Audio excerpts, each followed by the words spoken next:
Alrighty, everybody. Well, I am back from a little hiatus for like the last several weeks. Apologies about that, but we're here now, and I'm here with friends. I have friends. Can you believe it? Let's start with Tommy D here. Let me see if I can get him a little solo layout. There he is, Oh God, the little hedgehog we love. with a shotgun. With a shotty. Yep. And we also have Crusader Nate, who What's going is on? sporting the well, if you're familiar with Sumerian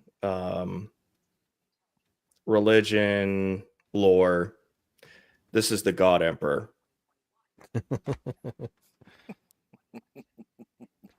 Yeah, I thought Wait, it looked pretty good. there we are. The little hamburger thing was hidden when you came up for some reason. All right, so we're going to get into conversation about we got to word it carefully because YouTube does not like these subjects being discussed.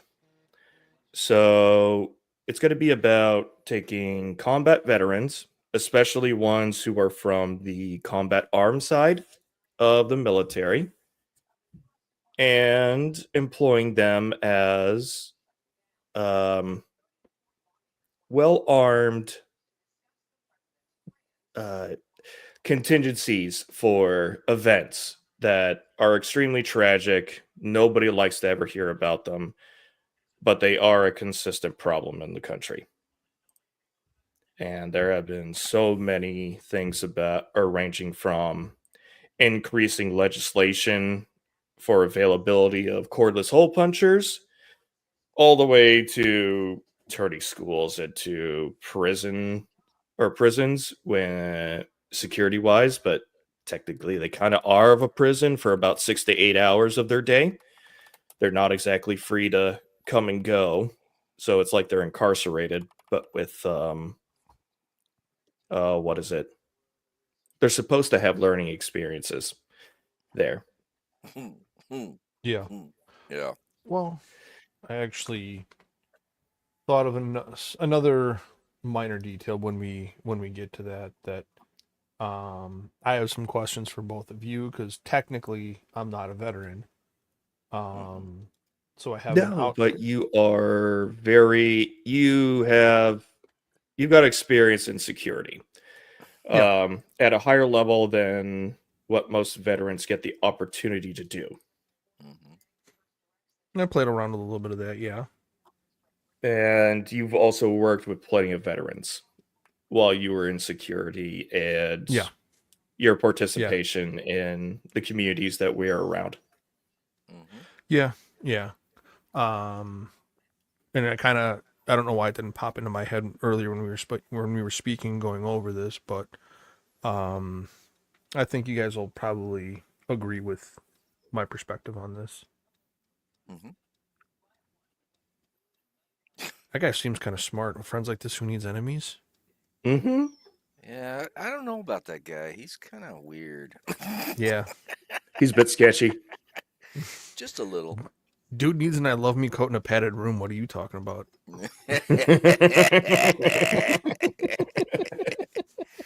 No, You that's a know, vacation for him. that's hard to find those I love me coats anymore. Yeah. I bet. All right.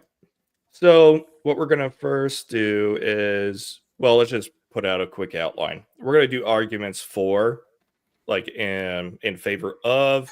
We'll have another section that is arguments against, and then we had some side tangents when we were playing this out last week.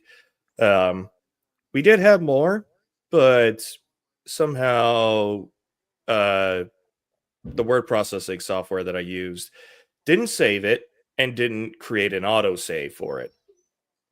So I spent like the last 3 hours rewriting it, and hopefully we will do it justice. So it's not in any particular order. We're going to start with arguments of four, and the first one is mentorship.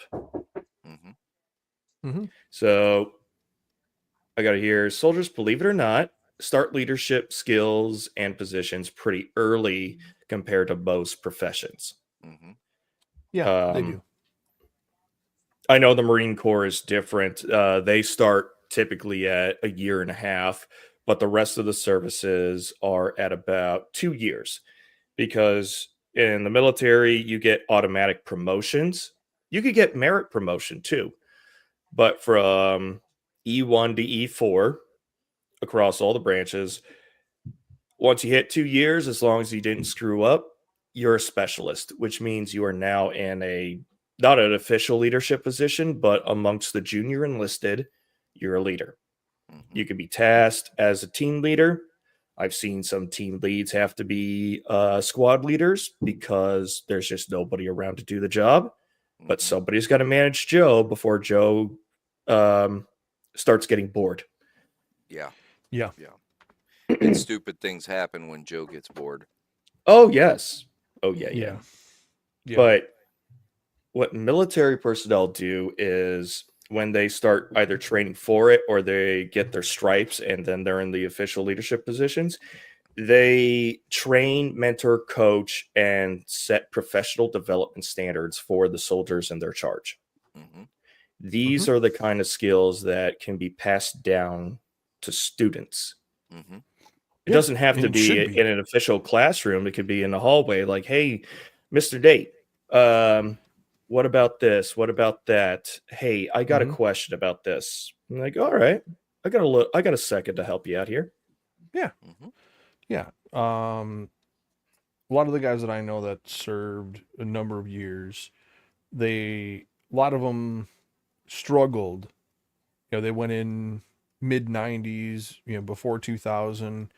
And a buddy of mine, I remember when he went in 95, he didn't make E2 until end of 97, almost 98. It was That's a chain of command problem. back then it was just almost impossible for people to get promoted. That should have been an automatic. Like he, what was it? I think it was 99. He made E3, got his E4 in 2000, and then it opened. He wound up being the one guy, PT stud. You know, dotted his I's, crossed his T's, did everything he could. And he was the one guy that begged and hounded his senior NCO to let him go to airborne school. And as soon as he got back from that, he dropped his packet to go to Ranger school. Mm-hmm. And he won in his term at Ranger school. He was accredited with being the number one Ranger. Wow. That's not an easy one to make. No, you're talking about You're physically dreaming. elite soldiers competing against each other. Yeah. And the guy with the most will to win gets that position. Well, yeah, because Ranger School is nothing but pain and suffering. Exactly. Yeah. And so he did that, wound up making it, came back. He barely got his I think it was his he barely had his E4 going in, came back ready for his E5. Mm-hmm. And when he volunteered to go over, can't remember where it was. He volunteered to go over the civil affairs group somewhere just to get some points under his belt. And when he came back from that, he dropped his packet. He wanted to go to selection. Mm-hmm. So he got out of that. He was coming home, was it, I think July or August, just before September 11th hit. So he went from like 95 to beginning of 2001, barely making E5. Mm-hmm. And I know a lot of the guys that went in then, it was like dragging their feet to even, no matter how hard they worked, no matter how much they did, no matter how hard they worked at it, they wouldn't get promoted. But then as soon as Yeah, post there was Cold a War glut at the Army top. post Cold War Army was extremely selective, and let's just say it was a privilege to serve at that point because there's no more Cold War going on. Yes, there are engagements across the world going on, but they are small and minute. So when you don't need the bodies, it's hard to get promoted. Yeah. But yeah, post 9/11, if you're in the combat MOSs, you just got to not screw up, pass your PT test, and you'll get promoted. But the higher you go, the more competition you're going to encounter. Yeah, and the fewer slots. Yeah, and he transferred units again after September 11th happened, and he was, I think it was an E5 knocking on the door of E6. He went over for his first rotation, came back, dropped his packet, because while he was home doing training and stuff like that, he was doing technical classes at a technical college. To get that edge and the promotion points. Yep. And when he came back, he was barely an E5, maybe a year and a half, 2 years into being an E5. What was it? His junior officer, like a first lieutenant, I think, captain. Yeah, like a first lieutenant, like a lieutenant or a captain, saw how hard he was working, saw how much he was doing. Like he wanted to cross train and learn everything from everybody else, and be hyper proficient at it. He's like, dude, he's like, you put your paperwork together, you want to go be a warrant officer, I'll get you in. So he just retired a little over a year ago, CW5. Highest you can get. Unicorn of unicorns. Yep. Yeah. Yeah, they don't exist.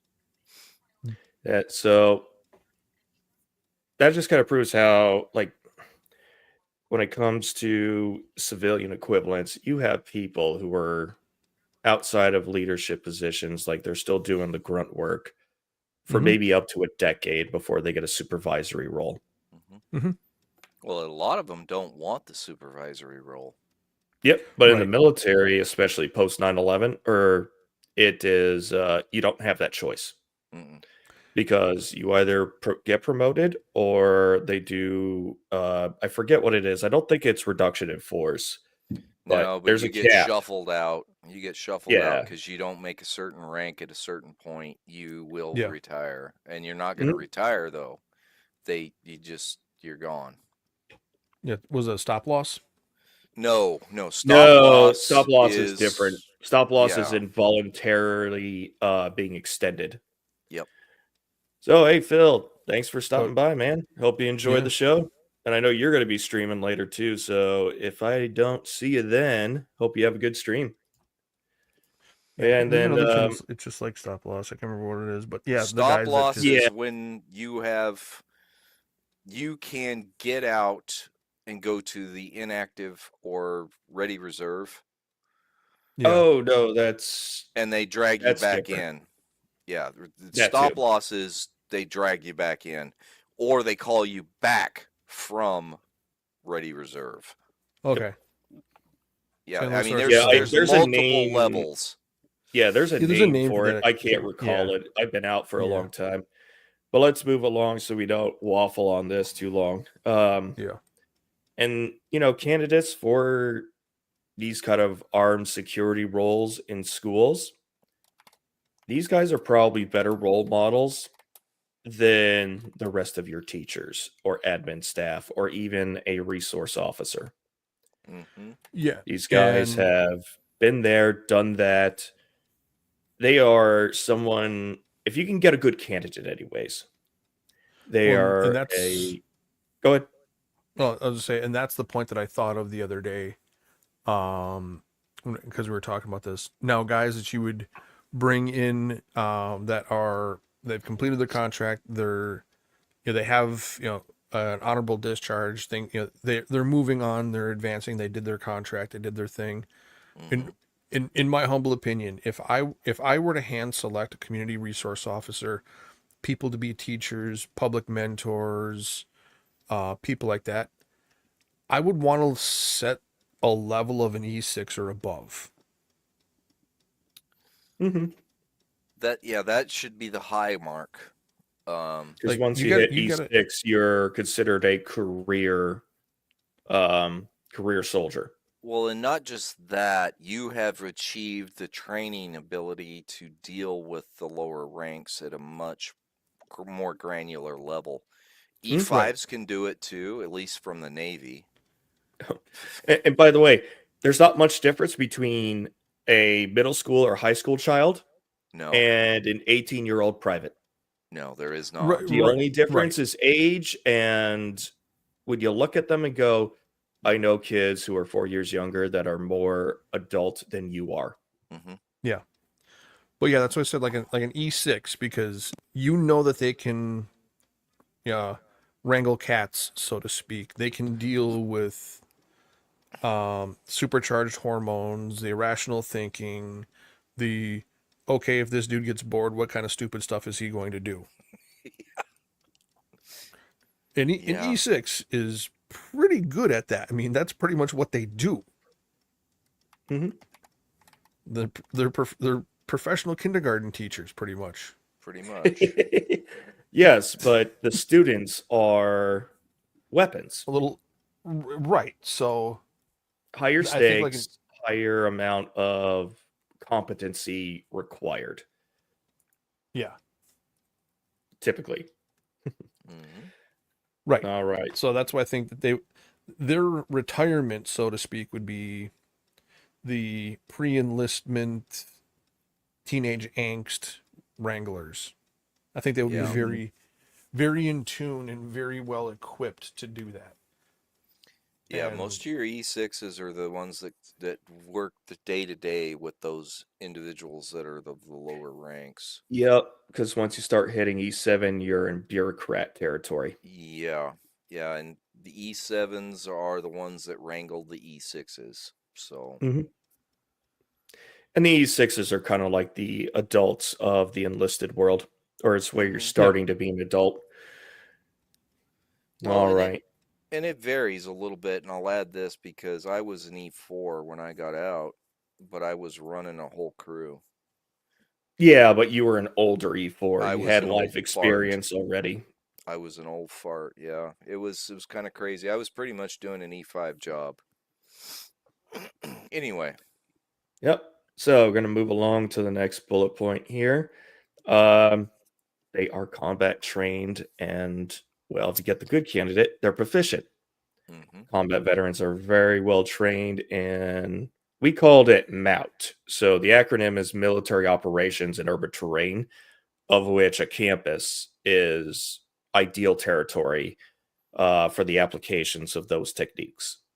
And whether you're doing it solo or with a team, there's a considerable amount of training time put into it. And anybody who's been deployed, not everybody has the same experience, but like I was in Baghdad twice. Baghdad is a humongous city with somewhere like 13 million people in it. Mm-hmm. And you're going door to door to do searches, raids, and looking for people who's taking pop shots and running. Mm-hmm. It's an ideal environment for people with that skill set. And for the most part, combat veterans, especially the ones who are combat arms and who have been deployed, they've already faced their kind of like a pop of the cherry. They may not, put someone down, but they've been shot at or they've done operations to put themselves where the anxiety is no longer there. Mm-hmm. When things start popping off, they're wide alert, they're assessing situation, and they're moving, shooting, communicating. Mm-hmm. Agreed. Yeah, a guy that I knew He was first Gulf War. He got out as an E6, went to school, became a school teacher, and was National Guard after where he went from active duty to National Guard and became a school teacher. And he did that 1 week a month, 2 weeks a year. He did it just around his vacation time is where he was able to coordinate that. And he was an absolutely awesome teacher. Just an amazing individual, the way he worked with people. What was his subject? Do you remember? He was like science, chemistry, biology teacher. Okay, so he was dealing with the math too for everything. Yeah. Okay. Yeah. Yeah, I can But see that. but he was an artilleryman. Sure. Well, there's a lot of math. There's a lot of physics Yeah. that Yeah, you got to and- master for artillery, man. That's no joke. Those guys And he- are incredible. Yeah. Yeah, and he was just a smart, an absolutely awesome teacher. And he was that one teacher that you knew not to mess around in his classroom. Right. Yeah, because he'd give you the perp walk almost. Oh no, He could make you as small as he wanted to make you, just by saying a couple of words. I know those guys. They're scary. So that is a point that I did have, but I'd like to bring that kind of up now. Mhm. Veterans, especially combat veterans and combat arms, they have a presence of authority when they walk into a room. Mm-hmm. They have good posture. They have good communication and speaking. Mhm. And if they got to raise their voice because somebody's getting out of line, people pay attention. Most of them And if you never get a even little- have to raise their voice, though. That's the You- beauty of it. Yep. All they got to 'Cause do even if is you get do a that little- low growl. If you get a snot-nosed kid who wants to be a challenge, Hmm. they can't compete. Nope. You will put the fear of God into them in a heartbeat. Well, that's the way he was. Like if anybody would Mhm. start acting up, like start gossiping or passing notes, or if and high school kids did that back in the day. Oh, heck, they still mhm. do, man. If you were not paying 100% of your attention to him, he called you right up front. Bring your desk right up front. Bears the shit out of you.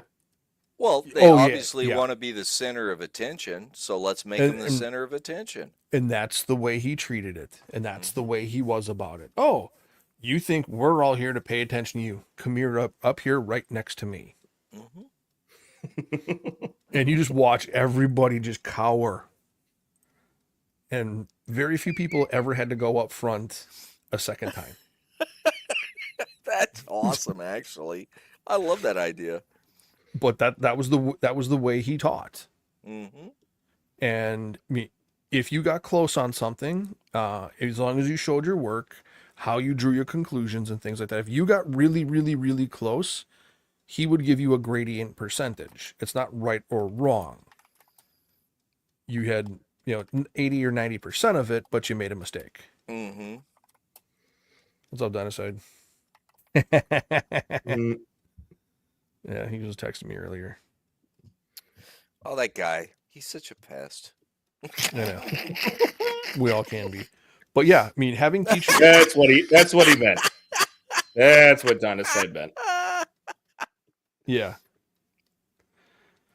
But yeah, that science teacher that I had, he was the way he did things, like, okay, you showed your work, it's not right or wrong, you got half of it or 3/4 of it or whatever percentage of it, and he would give you credit for that. Like he would split the hairs on stuff like that.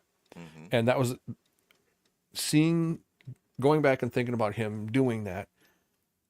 That's the kind of guy I wish we had more teachers like that. Yeah. And we Well, need he's- more like that. He's knocking you down a peg, but at the same time, he's building you up. And that is called professional development on the Army or on the military side. Mhm. It's personal development for the civilian or the student, Yeah. making them a better person when they graduate because they got humbled and they don't have to rely on their future employer to do it for them. Well, and it's almost impossible in today's world to teach humility without ramifications in the workplace. Oh, that's a stream by itself. You know, you cannot call Yeah, out it is. somebody for being stupid or for being ignorant willfully. That's what Yeah. we like to call it in my place of work is Mhm. willful ignorance. When somebody says they don't know, even though they've already received training on an object, or the first thing they do is, well, he did it. Oh no. The first time I hear that, it's a counseling session. Anybody Yeah. says to me, well, so and so did it. I had a guy yesterday. He said, well, so and so did this because they were working on the same project together. Well, he did that one. And I said, well, he's not here and this needs to be fixed today. So you're going to fix it. Mhm. And he did. And he was kind of upset with me a little bit, but that's not the point. We got the job done that needed to be done so we could deliver the product when we needed to. Yeah. And that's the thing a veteran can do is they can separate their familiarity with their people Mhm. and their feelings for them Yep. with the professional side. And veterans are very good at this, at holding people accountable, Mhm. whether it is in official capacity or even unofficial capacity. Right. Right. And I'll bring this up real quick for Dinocide. He wants to know how you are, Tommy. I'm full of piss and vinegar, as always. Had my pickle juice this morning. I'm good to go. All right. So we're going to move on to always on site because, well, their post is their campus. Mhm. Having one of them on site, they can do roving or regular scheduled or routed patrols, Mhm. making them available for any event that happens. And versus where you get an event happening, students or teachers or admin are calling police. Police have to get dispatched. And then, depending on their standard operating procedures, they may not breach the door in an acceptable, timely manner They because may not maybe they even be want to do able cordon to. first. Mhm. Yeah, it may be that they're unable to because, let's say, Policies. an event coordinator. Hmm. We're gonna call the nasty people, the ones that we want the armed veterans to go after and get. Maybe they get smart and they start bringing barriers with them along with cordless hole punchers, the type of barriers that can lock a school down. Like they're what is it? If you got an Allen key, you can permanently lock the typical push doors. Yep. If you know where to put that Allen key at. Maybe they bring something of like just a stick that they put underneath the door as a what is it? As not necessarily a barrier, but like a brace. A brace. Yeah. Well, An you could impedance use a brace is going to wedge. delay. Yeah, Yeah. you can I mean, use I a haven't seen wedge. anybody do that, but that would be next level event coordinator stuff. This is where everyone is a target and the entire goal is mass cas. Well, it can lead there rather quickly. Yes, which is why having somebody on site who is not going to freeze Right. can be there right away and is capable of eliminating the threat. Mhm. They can get it done faster or probably well before police even start showing up. And in that case, now it is a crime scene instead of an Right. active cordless hole puncher situation. Now it's a cleanup. Yeah. Right. Okay, so next point. We have events where, depending on law enforcement agencies' response time. Yep, we just covered that. Mm-hmm. Oh yeah, combat vets run to the sound of danger. Yep. 99.9% of people will run away because Yeah. self-preservation, self-interest, Or which they freeze and that's a hide. biological function. Mm-hmm. But when you got people whose entire chapter of their professional life was to be in that danger, you want somebody like that on site, Mhm. especially, let's say, in a high risk area. Mm-hmm. Right. All right. Next one I got here is liaison with law enforcement. So combat vets are probably better suited because they're already using communication protocols that police use, because police have learned to adopt military communication protocols. Mm-hmm. They use the same phonetics. They probably use the same format of message or transmission. You just got to learn the nuances. And if there is an active situation going on, who does law enforcement want to listen to? Somebody who's calm, collective, Right.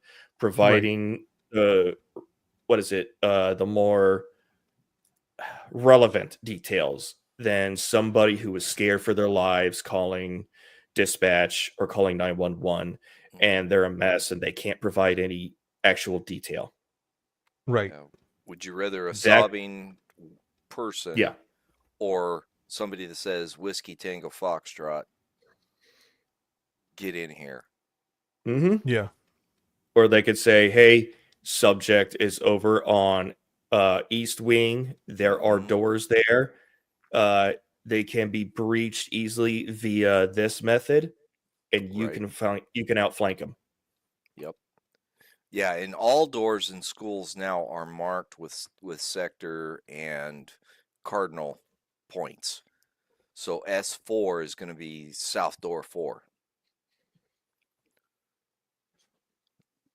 W5 is going to be West Door 5.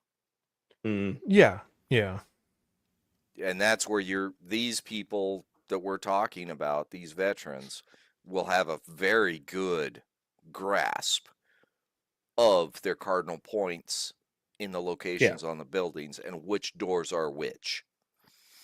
Well, Right. especially since police have become more militarized Mm-hmm. in the past 30, 40 years.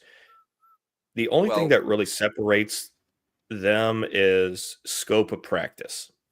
I'm going to take it even one further with you here, Sean, Mm-hmm. because the layout on my place of work in my building, we have this South 4, South 2, Mm-hmm. West 5. That is all given to the local emergency response people. They have a Yeah. layout of the building already, Mm-hmm. and it's all about emergency response. And because my company works in aerospace, this stuff is not a joke. Mm-hmm. No. And we deal with flammable stuff, so that we've got to have the fire department on board. We've got to have the police on board Mm-hmm. because they're the first responders. Yeah. So that's why I say these guys, our troops who are no longer serving actively, are such a resource to be utilized within the schools or any situation, honestly. They make the best Mhm. security guards you could ever find. Oh yeah. Yeah, they do, but they pay They pay nothing. entry level Yeah. for very. I'll just say from my experience when I got out, looking at jobs for security, they want to pay you $12 to $15 an hour. That was Yeah. the best one. Which And is I'm just like, barely dude, above minimum. do you not understand the skill set I have? Mhm. Yeah. It's like, no, we understand Yeah. the skill set. This is the job. It's like, Mhm. there's no, okay, there is not any, equivalent to it on the civilian side. Mhm. They just don't have a need for what we are capable of Mhm. on the Right. civilian side, except in private military contracting. Right. Yeah. And I mean, even when I left Utah to move back to Wisconsin, um, I was licensed, certified, and everything else as a medic. But Wisconsin's EMS and EMT requirements for training were completely different. And they don't honor any other state. Yep. Yep. So I had to go through, and the thing is, if you've gone through the Wisconsin state level EMS coordinating and medical training, you prove that you did it. You did that class, that training in Wisconsin, you automatically get accepted anywhere in the country. Mm-hmm. It's the hardest state to make it through. There's okay. the hallmark. Yeah. The best one. Right. Because first thing, Now one that of the first you're things that they talking do. about this, sorry to interrupt you, but that's a bullet point that should have been brought up. Is these combat vets are medically trained so they can Yes. handle emergency and non-emergency medical needs. Yeah, and that's another key point. But certain states, are the benchmarks for certain things. And I've worked for a defense contractor. I've worked with private security companies, and some of the hardest charging, not the crazy ones, not the high speed guys, which are a completely different animal, but some of the guys that are just going to power through anything are going to be your general infantry guys. Mm-hmm. Yeah. Yeah. What is it? Being infantry is about the same as just before Ranger School, just a little less suck. Yeah, you're not pushed as hard. Yes, You're not because expected to achieve the same levels of competence in all categories, and you're not trained nearly as heavily in the field medic. Yeah, but no, just enough to wrap somebody up with a bow on Stop the top when bleeding. EMS arrives or advanced medical care arrives. Yep. Yeah, Stop you can the keep them alive bleeding, get them out of the until way. you get a medic there. Yep. But the infantry guys, I don't know the best way to put it other than you can tell it. You have 8 foot of snow. Tell an infantry guy, give him a compass bearing, be like, dude, there's a building this way. Mm-hmm. Dig till you find it, and dude's gonna do it. And he'll find it. And he will find it. I mean, Yeah. you're not going to stop him. No. No, because what is it? It's the can-do attitude. Mm-hmm. We've already had a bit of a taste of that with basic training and infantry school.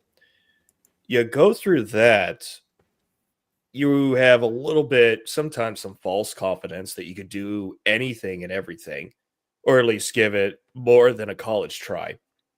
And sometimes you even surprise yourself, because infantry is nothing but challenge after challenge after challenge after challenge after challenge. And your leadership just likes to challenge you just to see how far you go before you quit, how far before you fail. Right. And that's where your combat arms, your infantry guys would be a great asset in a community. Those guys would be great to have them on fire crews, to have those guys as auxiliary law enforcement. Have those guys ready for the call up at a moment's notice. That's where like those protecting guys are. a school. Mm-hmm. Well, not only that. Let's say a national night out. Yeah. The city comes out, does a big event in a park. They do fireworks, things like that. They bring in the auxiliary law enforcement. They do a little. Everybody does a state fair, county fair, city fair. Bring in your auxiliary officers for stuff like that. Have the auxiliary officers there for athletic events. Get them out and in place to get to know the kids, the communities, and everything else, because you're going to get little Johnny or little Jane that's going to get to know that community, that auxiliary officer who's a veteran, Mm-hmm. who's going to look out for the kids. He's going to know the parents. They're going to be more heavily involved. And if they're going to see something, they're going to say something. And there's very little that's going to intimidate them. Mm-hmm. Yeah. Well, and this doesn't have to just go for the kids, man. You Oh, have an no. event, you have an event at a city hall meeting or a public event Mhm. like that, a council meeting. These Right. guys could be there to help out law enforcement. Right. Look at Dalton Or- County, man. Come on. Oh, Right. yeah. So, I mean, Hey, bringing that one up. We don't have to discuss that, by the Yeah, way. No. Tiff can just stay where she's at. yeah. But bringing those guys into roles like that and, remove some of the barriers if you have some of these guys that are still functional, still fairly intelligent. Remove some of the barriers to let these guys go become school teachers. Because if you get faculty in a school, like I said, I had, a former Gulf War, artilleryman that was a science teacher, and dude was awesome. And he helped us when we did the, I think it was 8th or 9th grade when we did the model rocket projects. Mm-hmm. I mean, the things that he taught us, I still remember, and it's been more than 25 years. Mm-hmm. But we learned a ton from him. He had us do the egg drop experiment with how to actually build a structure to protect the egg when you drop it. Mm-hmm. Yeah, the support structure for when it hit the ground to cushion it. Mm-hmm. Yeah. So, and he was the only teacher I ever saw do that. Like, he was the one in the science department that everybody left it to him. Like, nobody else wanted it but him. So when you met the grade to have him, as your science teacher, everybody looked forward to these projects. Mm-hmm. It was a rite of passage to have him and take those and do those projects. Yep. Not only have people like that as teachers, but also have those guys as auxiliary law enforcement, if and where needed, so they can be called up at a moment's notice. That's a tool within the society that we are neglecting to employ. Mm-hmm. Agreed. To the detriment of all Yep. society. Right. Kind of go along with that. It's a good segue into the next point is combat veterans are very good at finding security vulnerabilities. Mm-hmm. Mm-hmm. So while they're out doing their roving patrols or just part of their regular duties, either test security implementations or find vulnerabilities. We're very familiar with Terrence Pop's story about being sent to a rail yard just to do a test. And he walked in full uniform and everything. And it took 2 hours for railroad security or police to finally catch up to him. Mm-hmm. Yeah. Doing things like that. And you could create plans to work around those and make sure that those don't happen when a bad actor tries. It's all about trying, because a truly dedicated person, they're getting in. Yeah. There's no way you're going to stop the truly dedicated. That's why you got to have somebody on site too to deal with that threat or to delay them until law enforcement arrives and assists taking it out. Mm-hmm. But not just for just doing the security, or they could also be master trainers in security.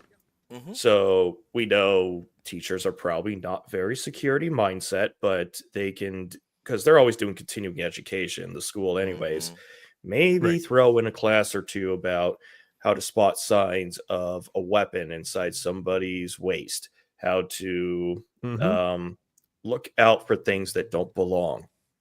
I'm going to use a dirty word right now. Go ahead. Everybody hates it. Operational awareness. Your head on your situational awareness. Yeah. That one too. Yeah. Your head on a swivel. Head on a swivel. Aware of everything around you. Exactly. And that's Exactly. a dirty word in scholarly pursuits Oh, yeah. for most Oh, yeah. teachers. Because they don't want to pay attention to anybody. They just want to sit up there in front of the blackboard or whiteboard, whatever you want to call it now. It's the same thing where they write stuff on it, and they Right. want to they want to write their stuff, they want to give their lesson, and then they want all these little snot-nosed brats to get out of the classroom. Bring in the next batch. Right. That's not something you're going to see from us, the soldiers. No. So I'm going to start speeding some of these up because we're almost at 1 hour. And while the waffling has been good, it's being anecdotal and supporting to the arguments. Not trying to do a Rhino stream. Yeah. You don't want to do it 3.5 hours? Come on, man. 3.5. I remember him Don't doing make 6. me Biden you. Come I know. on, man. I know, but this is a targeted topic, which it'd be nice there are more people, but it's Friday. A lot of people are streaming too. And I want to have the video on demand version to keep people more on focus. We're going to that, they could also break up conflicts in school, whether it's a shouting match, a physical fight, because it's school. It's gonna happen. What happens when the combat vet guy just happens to come upon it, and they're looking at him go, oh shit. Well, and you get a couple of horse collars in there. Pull them apart. But the main points I have on here is ones who are fit. Like we use Nate as a very good example most of the time, because if you got somebody 6 foot, 200-ish pounds, and you're trying to start a fight with another kid, and he's just right there, what is it, arms crossed with a extremely disappointed look. You think they're going to continue, or are they going to go, yes, Mr. Nate, we'll go to the office? Yeah. Wrong place, wrong time, kids. Yep. But if it does come to hands-on, combat veterans are not trained just in weaponry; they're trained in melee, hand-to-hand combat, which is a mix. They call it the Army Combatives, which is a mixed martial art discipline because it takes the good stuff from the other disciplines and turns it into one uniform discipline. But its main effectiveness is how to subdue. Yes. And subdue with using minimal force necessary. So no breaking out the baton right away. It is you start taking extremities, you take them away from being useful, either in holds or in bars, things like that. Yeah. And then they're very good at because they could just if it were me, I would always have zip strips on. Yeah. If I've got to take somebody down, I'm going to zip your hands, and I'm going to take one of your legs, and I'm going to zip it to the back of your hands too. Yep. Hog tie. I'll hog tie you. I'll make you embarrassed. But guess what? You're subdued, and I didn't have to hurt you. Nope. Be grateful I didn't have to hurt you. And I am going to jump up and shout the time it took. All right. Sorry, kid. Okay, so we did cover a little bit of this. Master trainers. They could train in standard operating procedures for, let's say, evacuations or people who don't want a combat role in a pew-pew situation. Like, hey, you need to learn how to find an escape plan or how to hide in place. Yep. Shelter in let's place. Say on the east side, that's where it's happening. But on the west side, okay, stuff's going on over here. This looks clear. Let's get everybody and bolt to the exit now on this side. And then they go take them away to a safe, secure place. They know to not let anybody else go inside who is not law enforcement or who is not part of the security apparatus. And little tiny things like that to make it more efficient security because, we'll get into this in the for against. Our leaders and politicians, whether it be political, corporate, whatever, you notice how they always have men with guns Yep. Mm-hmm. on them, around them at all times. Mm-hmm. Granted, you're not going to see the majority of them because they're supposed No. to be in plain sight. But that's why they have those people, and they make a lot of money because they have to shill out a lot of that money for their personal safety. So those guys can have it, but we can't extend the same courtesy to the kids. BS. Right. Yep. All right, taking a look here. Covered all that. All right, so we'll go more into the argument against. We just kind of cover that. I don't want guns in my school. You know, They're we just already talked about there. the first one. Well, it seems to be okay for certain people to have men with guns around them at all time, but like I said, we don't extend the same courtesy to our future. Mhm. And what is, yeah. And a rebuttal I have is, well, you're sure keen to call people with guns when it happens, but you don't Mhm. want someone on site who's capable of stopping it before the police arrive, anyways. And trained in the use of lethal force. Yeah. Yeah. And Well, and the other thing go ahead, is Nate. if you were to get, let's say, most of your, I guess you can call them auxiliary community officers or whatever kind of a title you want to put, have them at the schools, roaming the halls, talking to the kids, walking through, going around, seeing what's going on. You get a dude who did, 5, 6, 8, 10 years in infantry. Mm-hmm. If he sees someone coming to the building and he's able to identify a cordless hole puncher or something like that, Mm-hmm. you're talking about a guy that would voluntarily hop on top of an explosive device to protect his buddies. Yep. You don't think he's going to do the same thing to protect those kids in that community that he's grown to look at and semi-adopt and look at them almost as his little nieces and nephews? Well, he's going to do it even more religiously. Exactly. Well, and the thing is, too, to identify a threat coming into most of these buildings, the modus operandi seems to be that they always want to bring in a long gun. They're not coming in covert with pistols hidden. They're coming in with a assault rifle, and I give that quotes, or a shotgun. It's a long rifle. It's easily identifiable that they have no qualms about making damage apparent in this situation. And I don't care if it's a 13 to a 25-year-old individual. Mm-hmm. They don't have the training, and if you have a trained combat arms individual, who do you think is going to walk away from that personal encounter with the cordless hole puncher? The veteran. Yeah, because they're going to identify the target. And if it's, let's say it's just like, okay, the men who protect the politicians with guns. You don't see the weapons on them because there's a special kind of sling you can get, and they usually carry submachine guns or carbines. It varies, which is by easy their role. easy to hide in a business suit. Yep. So it varies by all their vet role. has to do, unbutton one, and they just grab their pistol grip, bring weapon up, switch from safe to semi, couple of pulls, safe, back down, or back to low ready as they approach the subject to determine if it's a threat or not anymore. And that happens in, 2 to 3 seconds after identification. Well, case in point, let's say someone like Sean is patrolling the hallways of a local high school, middle school.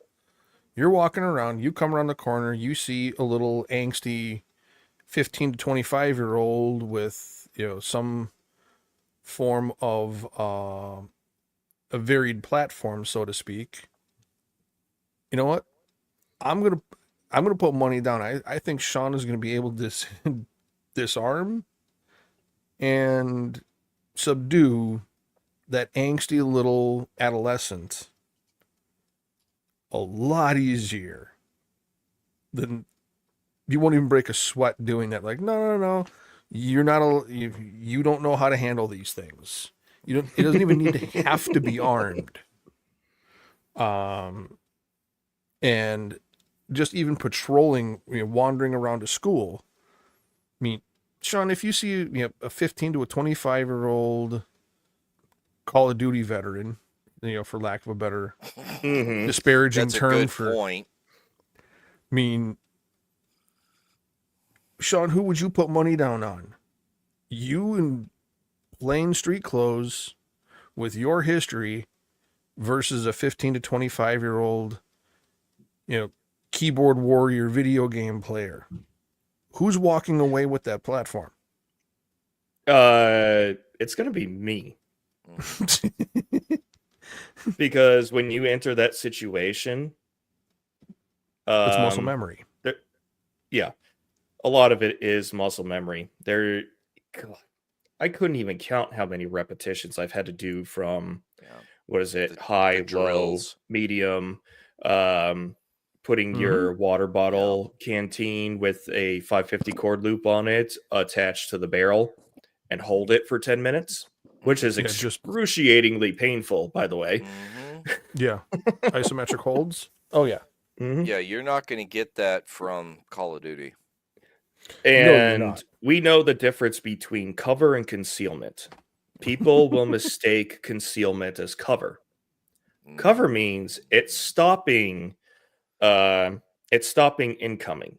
Yeah, correct. It's going to concealment stop what's means coming it's at you. hiding your position, but it can't count as cover because it won't stop it. So you flip over a desk. That's concealment. Yeah, that's not going to save you. No, that's like hiding behind a car. Right. Unless you're in the engine box area, there ain't nothing stopping it. But it's little basic techniques, basic to us, but to the keyboard warrior or Call of Duty warrior, that's one thing I always hated about Call of Duty is we would try to use it in order to do, we call it virtual training. There's nothing else to do, so let's go play video games and employ what we know. And in online games, we wipe out squads. But when you're doing campaign, it's like I try to use what I learned, and you're penalized for it because they want high action, high impact. You want to feel on the edge of your seat experience, and they cater it to that. But in the only people who could do that in actual combat, those are the tier 1 teams. Well, and they're the but lucky they have few. The confidence to do that because they've rehearsed the building. They have either a building schematic or they have intel on the building and the area that they're going to go hit. We go into unknown because it's just unknown. Well, and they get time to rehearse and practice and to go through every possible thinkable scenario and have a reaction plan to all of it. Well, and don't forget, that's why they are shock and awe. Yeah, those guys are shock and awe. Rangers are spearheads for a reason. Right. These men have trained to be those people that make that kind of situation occur. Yeah. It's not realistic.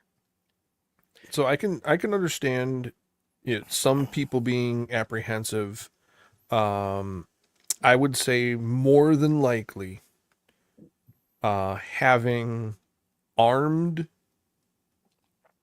resource officers or resource auxiliary agents, or however you want to classify them.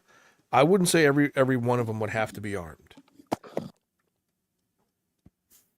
You don't have to, but it most certainly is. It's a force multiplier. Well, I agree it is a force multiplier, but the guys I worked with were very highly trained individuals. Did they carry something? Yeah, almost all the time. But it's not their first method of handling an issue. No, by no means. I mean, we oftentimes we ran with our gut. Hey, dude, something feels off. Hey, what do you think? Hey, this doesn't feel right. Hey, this doesn't feel right. Change of plans, like on the fly. And Because we that's your just, brain processing faster than you can comprehend the situation. yeah. And sometimes we were right, sometimes we were way off. And but what we were tasked with was keeping people safe. So I mean, as a medic for a team like that, should I have been armed? No. My job isn't to be a trigger puller. Mm-hmm. With medical knowledge, am I probably going to be a little bit more dangerous? Yeah. That's not my primary job. Don't ever piss off a medic or somebody who's medically trained. They know how to make the body let's hurt. just say, yeah, they know how to do it, and they know how to do it in a way that will never fall back on them. So that's why, I mean, I could see having multiple shifts of somebody in the building with access to a platform. Mhm. And I'm not, guidance counselor, someone who's been trained, that's working, gone to school, become a guidance counselor, or somebody in school administration, vice principal, somebody like that, having access to something secured. Yes. But then you also have your combat arms guys, your cannon cockers, your infantrymen, your infantry medics. You have those guys, wandering and patrolling your hallways. And they all have radios. They all have a line of communication. Something happens, you can swarm a small cluster to one area, and you always have the availability of having lethal force on on standby. I mean, where I went to school, Or reasonably accessible. yeah, where I went to school, our vice principal was a sheriff's deputy. Okay. So, and he was always armed. Always. Well, that's why I advocate for the armed part. I should have put that up there. Because anybody who knows a school has armed people right there, that's Mhm. no longer a soft target. It's no longer a target of opportunity. You want to hit that target, you better come with willpower and hardware. Right. Most And of these the other, people who do I think we're deep enough in here that the algorithm's not picking it up. We could be a little bit more honest verbally. People people with intent to do a school shooting, these are very impulsive things. Granted, right. they do planning about it, but it's emotional responses. It's not tactical No. planning or tactical responses. Even though you see some of them try, but they Yeah, fail because it's they're more inexperienced emotional and impulse. they're young. But But I mean, you have that there. Nobody fucks with that target. They're going to go to the school that has this is a gun free zone and realize I'm unopposed when I walk in. now there is a bill that I saw. I didn't watch the video yet, so I don't know exactly where it was, but it was a bill to outlaw gun-free zones. yeah. Yeah. There's a And couple Because I of all them. it think that should is happen. advertising. It's just advertising. We're here. We're here. We're Mhm. weak. Yeah. Take us. Now, the other thing is, Oh, no. when you have, even knowing your school resource, your community involvement agents are former military, you got to be pretty arrogant to think you're going to take a platform onto school grounds and do something stupid. Mm-hmm. Because the guys that are walking the hallway, they've known you for a couple of years already. They've seen you come and go and grow and change. Yep. Especially if their picture is on the wall. Because at my kid's school, one of the first things you see there is the wall of people who have joined out of that school, who have gone to the military. and you either see the kid version or you see the current version of them who were alumni, and they're there, and you go, "Oh, this is not a Right. good place." Exactly. Now, if This you have is not a soft target.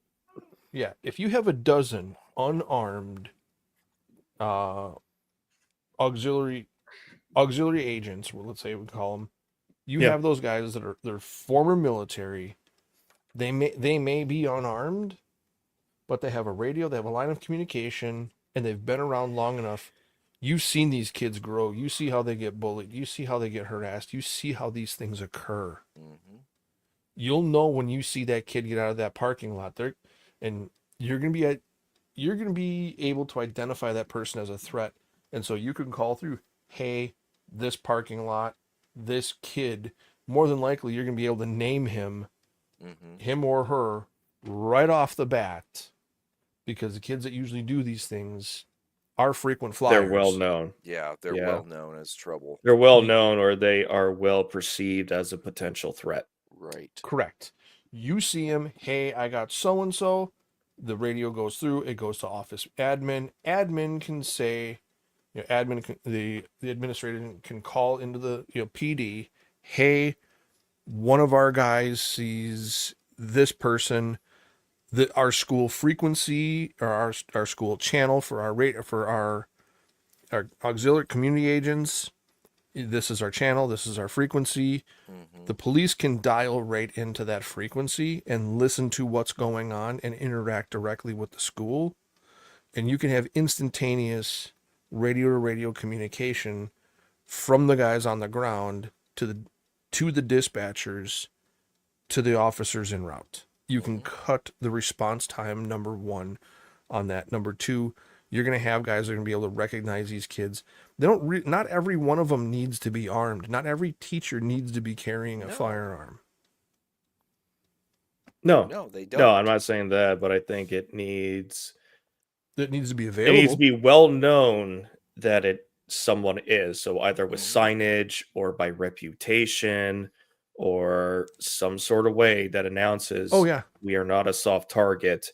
But you can't announce you're not a soft target and not be capable of backing it up. Well, that should be the first day orientation is, hey, this is what we have. This is how we're going to do it. Yeah. Well, another thing that school, I remember back in the day, they used to do like a spirit week in fall with homecoming and stuff like that. They would show all the capabilities of the faculty of who's doing what. Like the science teacher that was former artillery, dude would build rockets and things like that and launch them and do all these crazy things. So we knew who our faculty was. We knew what they were capable and what they were known for doing. Why couldn't you just add something else like that into the mix? I mean, you could quite literally have it semi-staged. Hey, this is Sean. He's our community liaison. He's done X number of years in the Army. He's done X, Y, and Z. He's been here, and here. Sean, we would like to show incoming students if there's a problem. We tell you to see something. If you see something, say something. Yep. You let a guy like Sean know. Sean, show us what happens. You pick up your radio. You call within 2 to 5 minutes. You have a QRF law enforcement personnel on grounds. You put a little safety and security for the parents, safety and security for the kids. This is what we do. We take our safety and our health seriously. If you see something, say something. Not everybody's armed, but we can have somebody here pretty fast. And just show the capability. Yep. Faculty, student body, and law enforcement all need to be working on this. Yeah, they do. And another thing that needs to become a more prominent thing is so many people, and especially the younger parents, because firearms have been so removed from, quote unquote, polite society, hunting, fishing, things like that. We need to actually start having people getting involved in their community, having law enforcement officers start doing some ride-alongs with juniors and seniors in high school. Hey, would you like to join the academy? Would you like to get into this? The Would you like to Explorer program. Yeah. That's what they called that when I was in high school, was the Explorer program. Yeah, they didn't have that when I was in high school. Which they should have. I agree.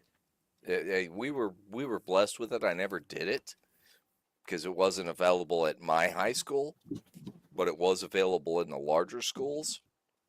And a lot of those kids became law enforcement. Yeah. Yeah, and Saunders is right. QRF, Quick Reaction Force. Yeah.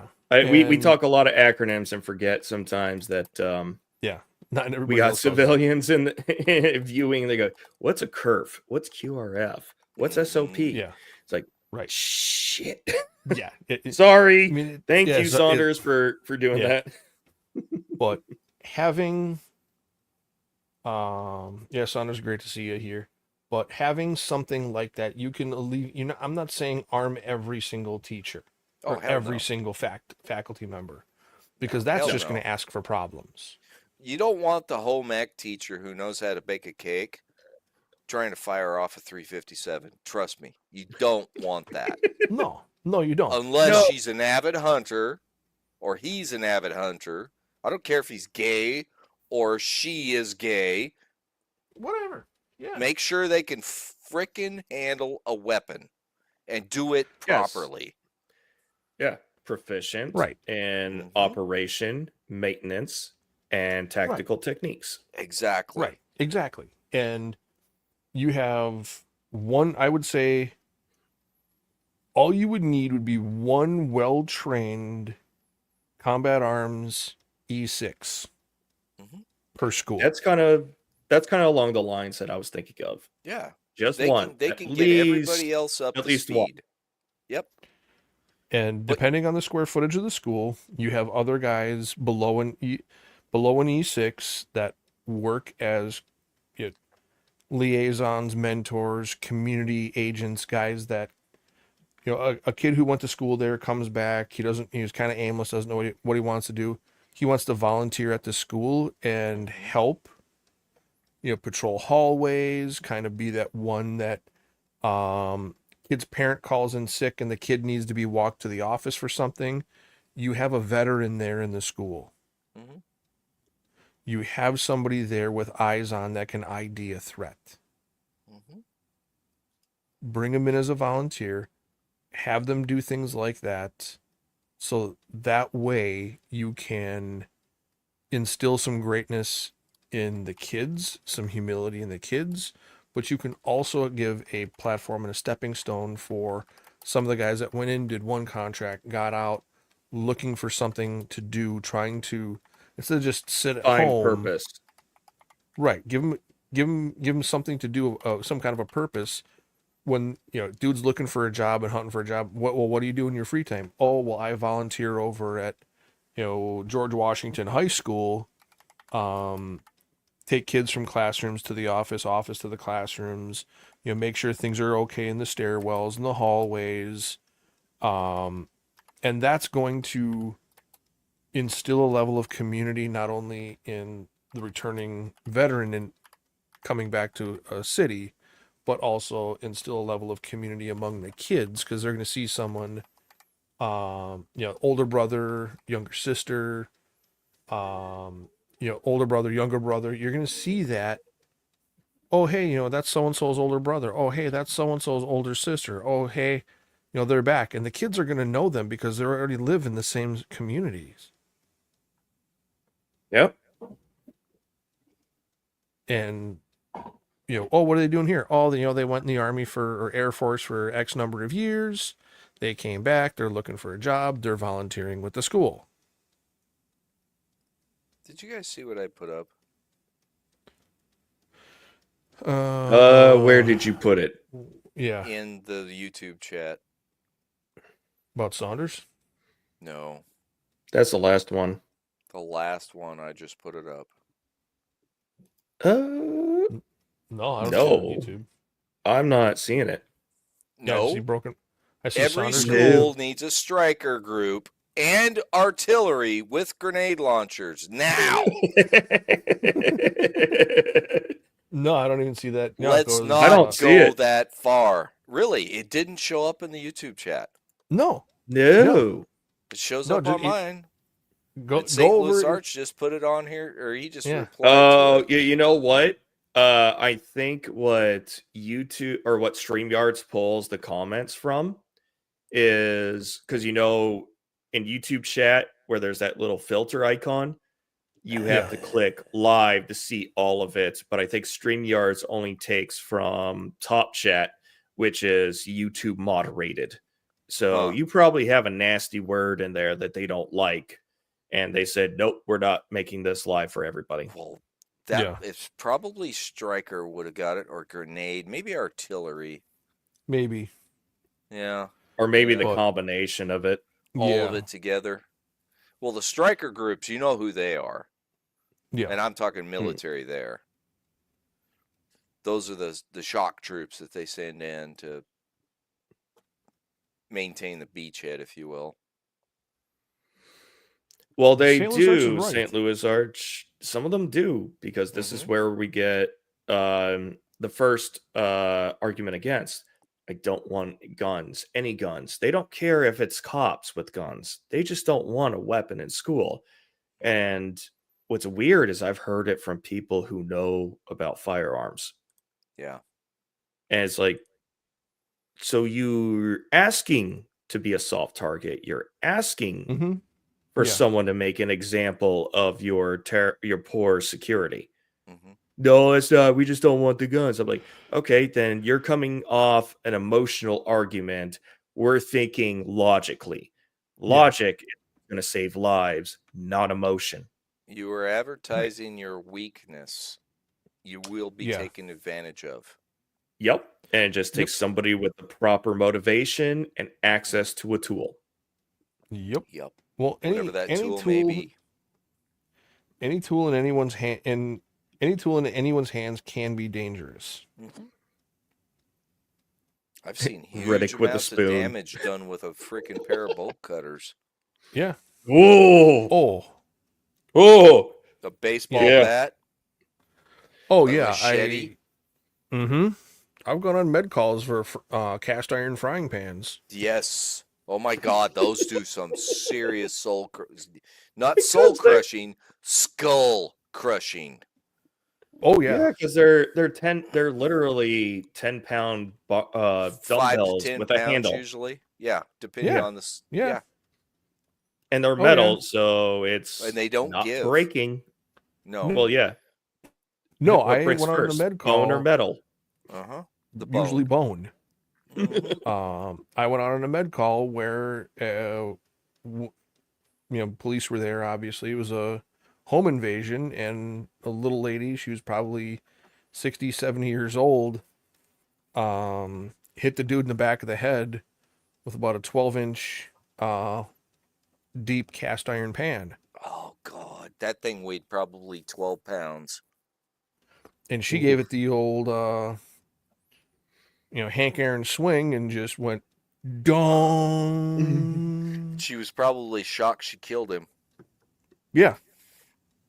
Yeah. She shattered the back of his skull. Yeah, that'll kill you. There's not a lot Yeah. coming back from that. Mm-mm. No. No, and it freaked her out that she's like, I didn't hit him that hard. It's like, Doesn't matter. Don't matter. doesn't 12 matter. pounds of inertia at 4 miles an hour is going to do a serious amount of damage. Yeah. Even at 1 mile All an right. hour, it'll do a lot of damage. Yeah, But and she yeah, probably swung that a lot faster than that. yeah. But yeah, I mean, I understand people's trepidations and reservations of having firearms in schools. Okay. Now, why not have returning school alum veterans volunteer to walk the halls? Yeah, like the So to give context for what I'm about to say here for the viewers, we also had Cliff 3188 helping out in the production notes of this last week. He Mhm. brought up a video about a group of dads that just goes to school and wanders the halls Yep. because Mhm. just so much fighting going on in the hallways. And then you've got 6, 7 dads, all very, they're adults, but no kid is going to mess with them. Mhm. No. They were all, well, it was a black community, so all pretty large black men. And they don't have a uniform, but they have like a shirt with their group organization Tells them who Yeah. they are. name on it. And they just walk the halls just as pretty much a deterrence. But Mhm. then they're Mhm. able to talk to kids who are having problems and maybe provide Mhm. solutions teachers don't have an answer for. Yep. Right. Or And can't answer right. well Yeah, enough. because they're restricted in what they can Mhm. do, but little volunteers like that, they don't have such restrictions, but I'm sure they still No. have all the liability Sure, if there's it goes wrong. guidelines and there's insurance and all that good Yeah. stuff. Mhm. And I mean, case in point, you have the old game of what we used to call play stupid games, win stupid prizes. That's not an If old you game. get It's some, brand new.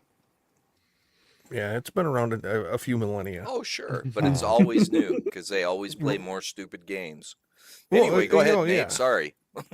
that's okay. But you make a wonderful, valid point. Let's say somebody like me or someone like Sean, we volunteer because we have the extra time to go and volunteer and walk the halls of a school. If some angsty little teenager thinks he's gonna, sucker punch or blindside somebody like us, okay, Try it. let him. Let the kid let him get his sucker punch in, Yeah, like I said, try it. See what happens. and then I mean, granted, I could probably destroy him, but no, I would let the kid get a couple of swings in. And then what I would do is I would go to the sheriff's department and I would actually file charges against that kid. Mm-hmm. Mhm. Make And it you stick. actually, and you, yeah, I'm a volunteer. I'm here helping out. Yeah, Mhm. I'm trained in CPR. I'm a trained medic. I do this, that, and the other thing. And you have some 16, 17-year-old kid just, cheap shot me. Okay. That's assault and battery. It is. Oh, it's a minor? Okay, fine. Have the local DA handle it, or we'll see how the public, wants to deal with this. Mhm. We can handle this a number of different ways, but you're going to that's going to be something that's going to happen. You're going to get some kid who's going to be a little too big for his britches, and you're going to have some kid sucker punch one of these community mentors / volunteers. Mhm. It's going to happen. And you need a DA that's going to actually charge them as an adult. Mhm. Well, yeah, if it's in a school where you're learning to become an adult, Yeah.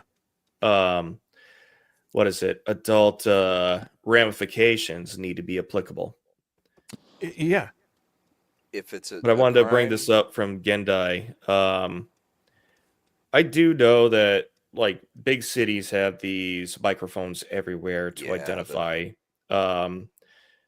pew pews, but in a school and then it locks down, Mm-hmm. there's a problem with that. If you lock the school down, now you have a shooter locked inside with everybody else, you've got a fishbowl and situation. there's no route of escape. Yep. That's Right. why if such a thing like that is implemented, every staff member needs to have the capability of opening up a door for an override. Mm-hmm. Yeah.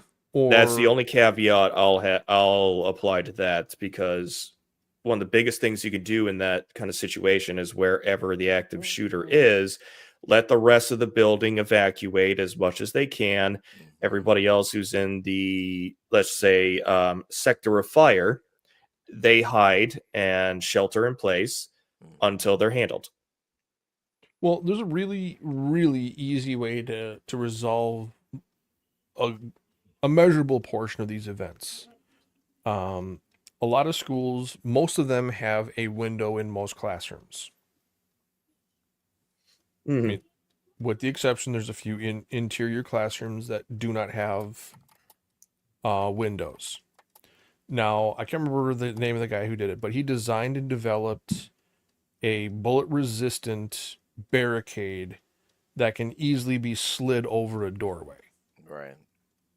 Oh You yeah, put that, it's like a you have to break the door physically down before that brace will move. yeah, Well, I don't exactly. know how many schools you guys have been into recently, but all the ones I remember, those frickin' doors were fire break doors. Yeah, There was no but way you were Mhm. coming through that door without a very substantial battering ram. yeah. Well, there's a guy that he developed something. It's a big piece of sheets. I can't remember, I think it's sheet steel, or I can't remember what kind of metal it is. But he created uh, a barrier, like a barricade door that can be slid over doorways and windows that would be bullet Yeah, resistant. you're talking the partition project. Yeah, it's very Okay. similar to that.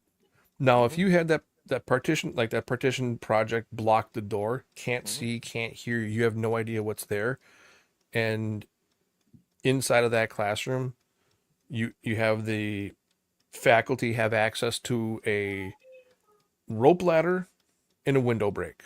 Mm-hmm.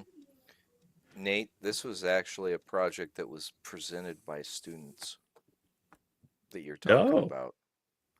Yeah, Yeah, I mean, and why isn't I've never heard of it? Why isn't this gone any further? well, because it costs money. And school districts don't have any money because they got to pay all the teachers' unions huge amounts of money. Now we're getting off track. Yeah, we are. So how about we move on to the next point? And what we could do is we could do a follow up on some of the stuff that we waffled on or got on the Yeah. Sure. tangents. Sure. And we do a follow up to this because I don't think we're going to get to it tonight. But I was thinking of a call to action. How can we implement this in our communities? And maybe that could be part of the follow up episode. Yeah. How to advocate this Yep. initiative. Yeah. Well, we can All always right. do a So part next 2 or point. 3 later. Yep. Next point we're going to go into, which I think is probably the most valid against, but with caveats. We don't want PTSD afflicted combat vets with No. guns in our No. schools becoming a greater threat. Of which, look, I get that concern, but that's why every armed guard job has screenings. Yes. Right. And yes, anybody who goes overseas and sees combat, you're gonna get it. Mm-hmm. But to what degree and how that degree is going to affect your ability to serve in that kind of role, Right. that's where individual districts are going to have to adjust their acceptable risk. Well, and don't forget that most police departments, when they do recruiting, have entrance exams. Those entrance exams are no different than what we're talking about. Yeah. And they're looking for the people that are unstable through a psych evaluation. Yeah, Suitability. to filter them out. Filter those people out. Yeah. Do the exact same thing. Maybe even law enforcement can be part of the hiring process. Be like, Right. hey, we want them to go through our psych guys first before letter of offer. Right. And the thing you don't do is what they're doing here in Seattle is they've lowered the bar. They aren't asking that anymore. They're just asking for anybody that will put on a badge and go out and enforce the law. Oh yeah, because they were allowing non-citizens They to go no, through and they totally decimated all of the professional officers because they were bad people. They beat up somebody that needed it. oh yeah, it No. turned into like what happened in Iraq. Right. The Iraqi And- police turned into thugs with guns. Yeah. And Mhm. you can't get anybody to even apply to these precincts any longer because they don't want anything to do with that stigma that these people are creating. Mm-hmm.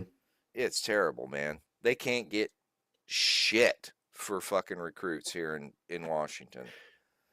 But if we're going to have armed people protect our kids, I am Right. for making sure they are still of sound mind, not somebody who had a mental break or is susceptible to a psychosis event.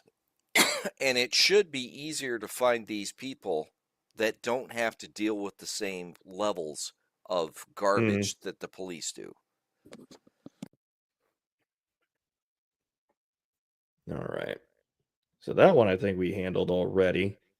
Next one is it's expensive to hire these kind of people. Like, no, you could probably get them as volunteers. Mm-hmm. You're not going to pay Blackwater prices for these kind of people. No. Because they're doing it for profit. This is something that happens because it's service.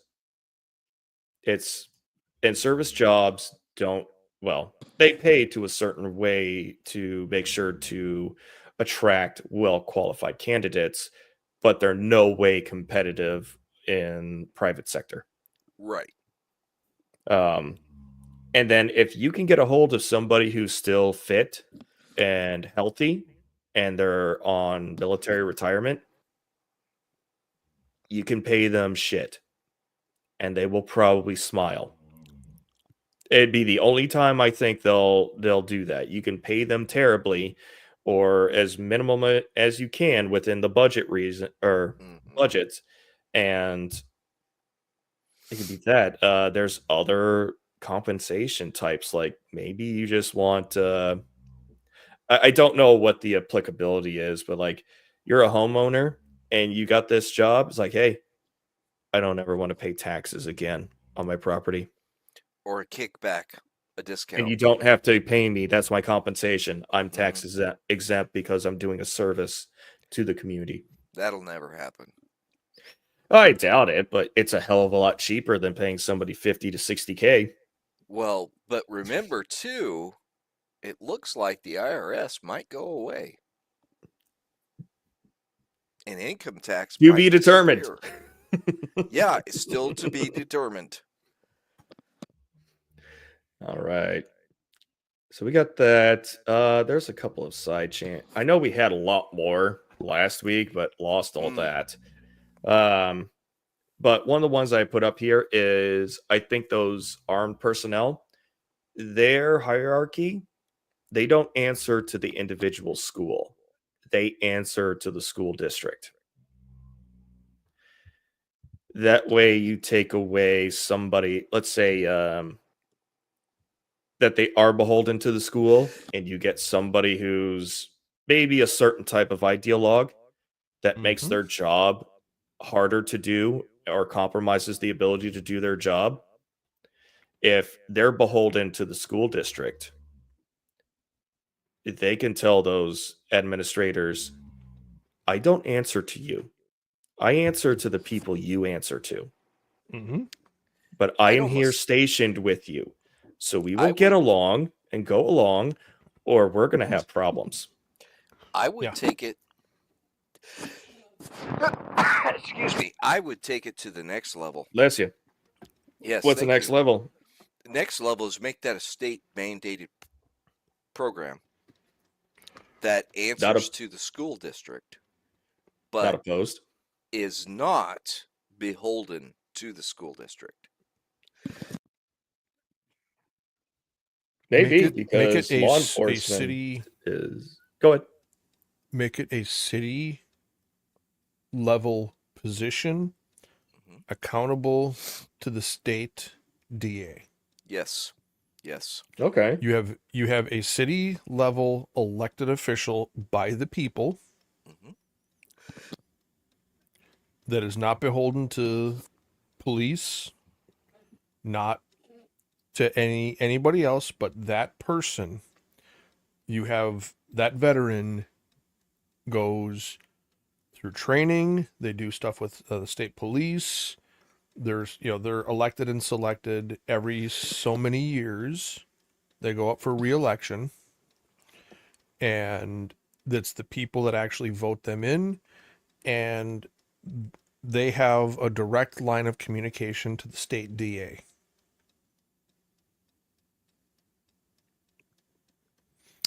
And Not if opposed.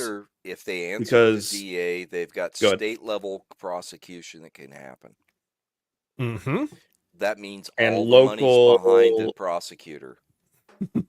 But you also eliminate a lot of levels of undue influence compromising student safety.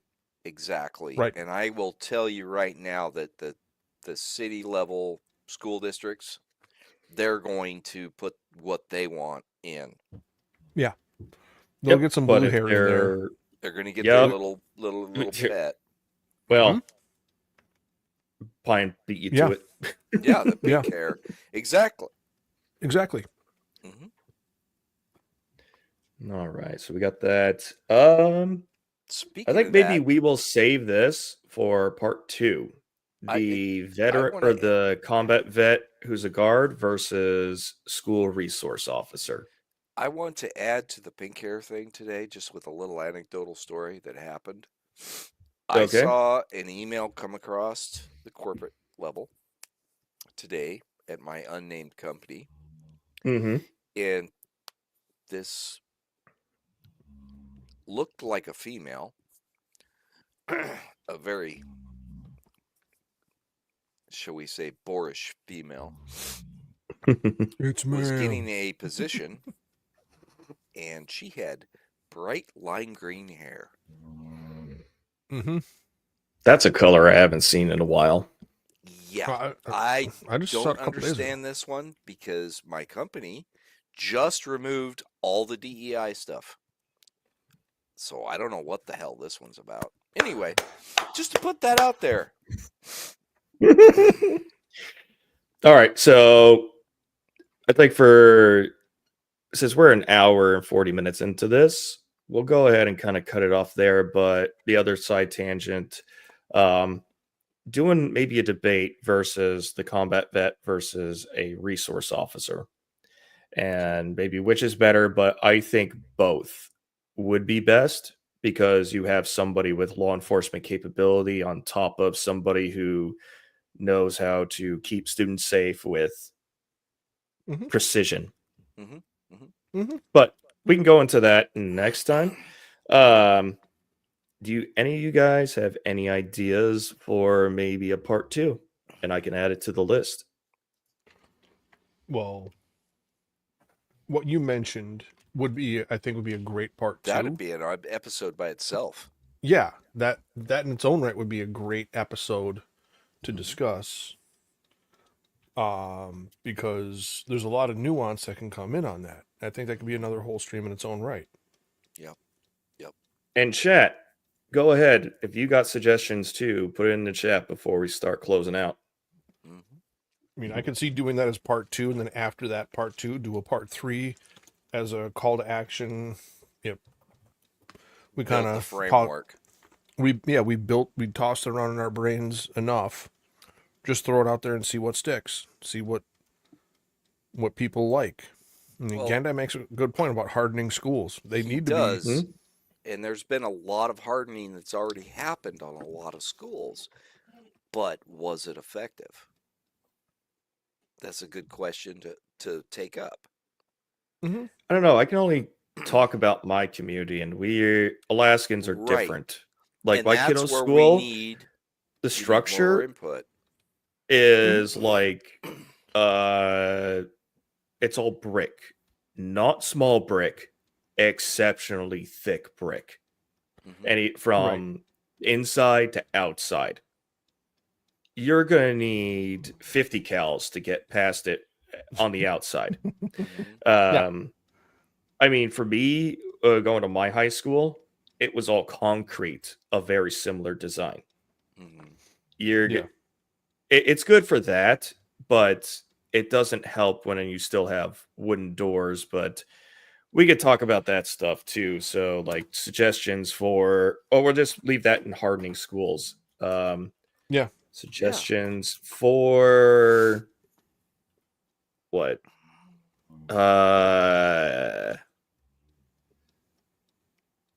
It's like at the tip of my tongue, but I can't say it. Well, I think a lot making of the it harder for adversaries. Right. I think a lot of the All right. school systems anymore are doing fire safety protocol for what the code is. So a lot of the doors now, especially exterior doors, have very specific specifications. Mm-hmm. And that's something that I'm no expert on. I don't know what the codes are for building, but I know it has grown. And shit, like I said, I remember those damn things were solid steel core doors, or they were steel clad wooden solid doors. Oh, either way, it's going to stop a bullet. Flanders, we outrank you. So you go to parade rest. No, actually, go to position of attention and half right face. You know what to do next. Lend me your hair. Yeah, he's jealous of my hair. You can probably tell why. He ain't got it. Okay, that's a good idea for follow-up. Yeah. Don't let them be hapless victims. Yeah, exactly. I saw a documentary about 7 or 8 years ago where they were discussing and I'll see if we can find the video and little tidbits of it, what kids in Russian schools are taught. Well, don't forget what they're teaching Polish kids now. 8th grade students are being taught how to handle and use semi-automatic weapons. That is core requirement in their curriculum. They have a class on it. Yes, it is a core curriculum requirement. Yes. How to break it down, how to clean it, how to reassemble it, how to repair it. How to fire it safely, how to use trigger. All of it. Yep. Honestly, I would love to see that in all schools. Yeah. Unfortunately, we have far too many emotional faculty and emotionally weak faculty members that, they blame the tool. And if they want to blame, and I've said this before, if they want to blame the gun for doing bad things, okay. Pens, pencils, and computers misspell words. Knives, forks, spoons, and plates make people fat. And you can stab somebody in the eye with a pencil and kill them just as dead as a bullet. And in a society where law enforcement has no legal obligation to save your life, security is now an individual responsibility. Yeah. I don't disagree with Saunders here, but most people don't even understand what the E4 Mafia is. So you just need to mute that guy.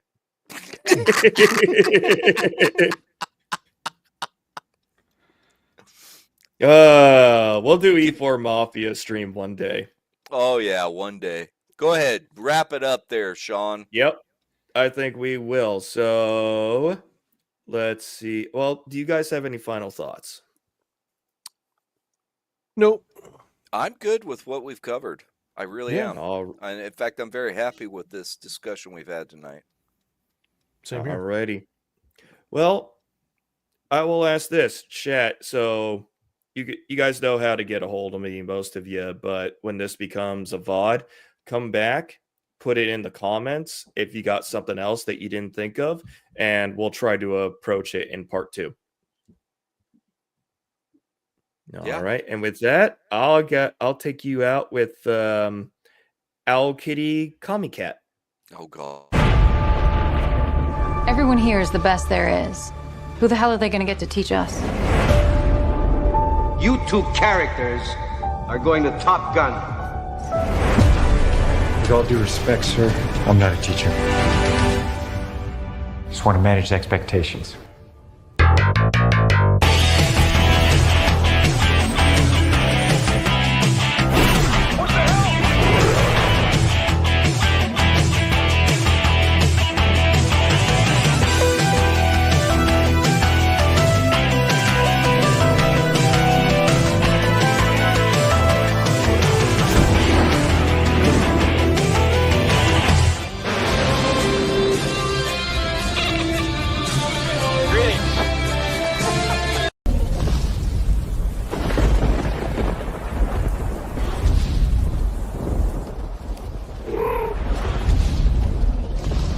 absolutely still. This vision's based on movement.